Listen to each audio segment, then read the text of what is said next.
રાજ્યમાં હાઈવે પર આવેલી હોટલોમાં તપાસ હાથ ધરવામાં આવી છે। હાઈવે પર આવેલી 183 હોટલો પર કાર્યવાહી હાથ ધરવામાં આવી છે। તોલમાપ વિભાગના રાજ્યવ્યાપી દરોડા પાડવામાં આવ્યા છે।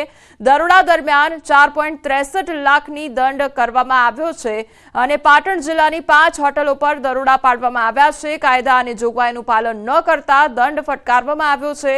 રાધે રજવાડી રેસ્ટોરન્ટ, ધ ગ્રાન્ડ રિવેટા તેમજ હોટલ રાજસ્થાન તેમજ અંબર હોટેલ વારાહી અને રાધનપુરની તુલસી હોટલ સામે કાર્યવાહી હાથ ધરવામાં આવી છે।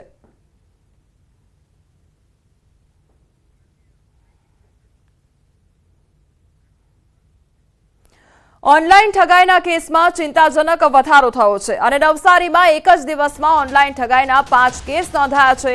એક દિવસમાં 32 લાખની ઠગાઈના કેસ સામે આવ્યા છે અને કેસ નોંધાતા ચકચાર મચી જવા પામ્યો છે। અલગ અલગ 17 આરોપીઓ સામે ઠગાઈની ફરિયાદ નોંધવામાં આવી છે।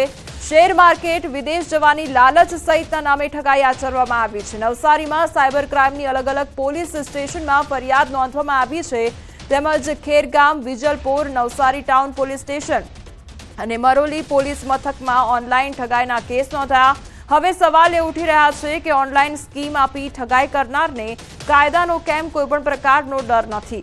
તો ઓનલાઈન ઠગાઈ કરનાર ઠગ હવે કેટલા? આવા અનેક સવાલો ઉઠી રહ્યા છે।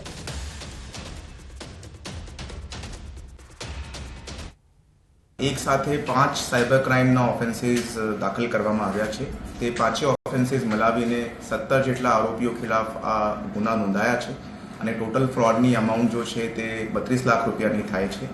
આ તમામ ગુનાઓ બાબતે પબ્લિકની અંદર અવેરનેસ ફેલે તે બાબતે મારી બધાથી અપીલ છે કે સાયબર ક્રાઇમના ગુનાઓથી સતર્ક થવાનું is the need of the R.